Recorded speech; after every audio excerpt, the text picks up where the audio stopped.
Love your sauce. That's right. And the Jets love theirs. Sauce Gardner, the first of 2 Jet projected picks, gets it done at number 4. This is a very tall, athletic corner. This is not one of the little hand fights in the box. This is a bigger type of guy who didn't give up a single touchdown in his college career and now joins a Jet defense, and Robert Saleh looking to turn it around and have a much better defense than did this past season. All right, whenever I get the cornerback, I want to hear from B-Mac first. That's your position. Sauce Gardner, taller, longer. What do you think about him as a player and in the Jet defense? I like this move. I mean, the Jets have been very, very aggressive in trying to add piece to their secondary. You got Reed from Seattle.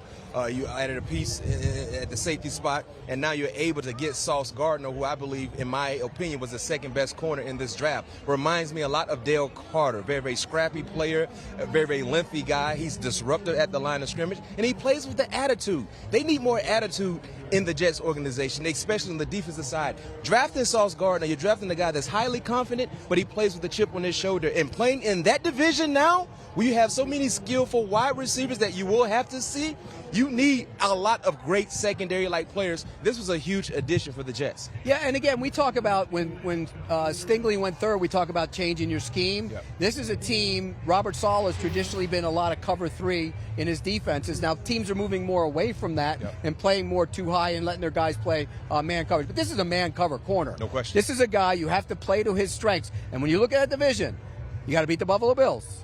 You got the Miami Dolphins now with Tyreek Hill and Jalen Waddle. So, I mean, this is a pick based on who you face and how you have to stop those quarterbacks. Yeah. Absolutely. And when I watched him over the summer, I mean, obviously all the traits are there, B-Mac, but I wanted to see him be a little stronger at the top of the route.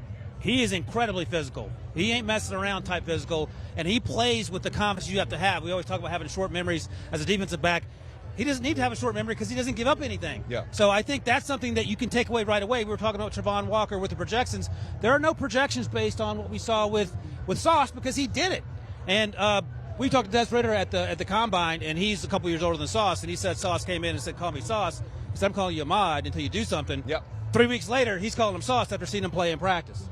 What's our concern with him? I mean, he's big. He's agile, he's mobile, he's physical, or whatever the third one is. I don't remember. I wasn't in that.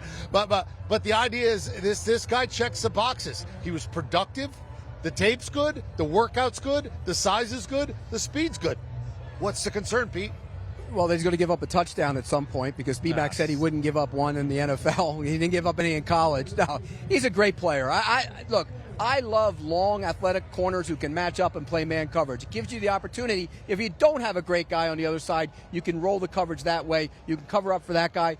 You know, what they used to say, Deion Sanders, 2/3 of the ocean was covered by water, and the other 1/3 was covered by Deion Sanders. Sauce Gardner has that type of ability. Well, concerns for me I have, too. The level of competition. He didn't see a lot of the top talent that a lot of these other corners saw in the collegiate level. How fast will he be able to get adjusted? And number 2, for me, he's an ultimate breakfast-like corner in college football. What I mean when I say breakfast, at the beginning of the route, he goes to work.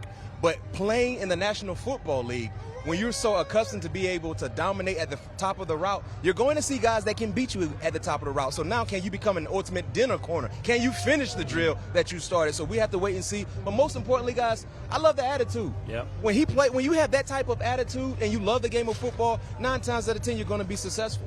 So, B-Mac, high confidence every single play at Cincinnati. But I've asked you this before. You said you would much rather guard Mike Wallace than Antonio Brown because of the speed. Yeah. So how quickly is he going to bounce back from seeing guys do things like that he didn't see on a daily basis? I mean, that's the question. That's the unknown because he dominated so much at Cincinnati. Pete talked about it. He never allowed a touchdown in college football. What happens, EK, the first time he gives up a touchdown in the red zone? Will he get over it extremely quick, or will he dwell on it for quite some time? Because that's unfamiliar territory for Sauce Gardner. Look, everybody's got to grow, right?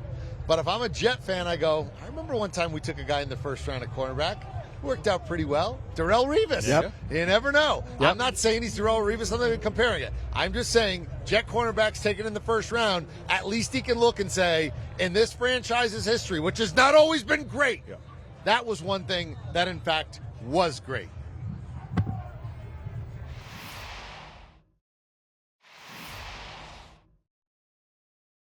Do you want a sports network that delivers everything that matters about the game? The highlights, the picks, the instant analysis, no yelling, no fake debates, no politics. Hit the subscribe button and never miss a moment.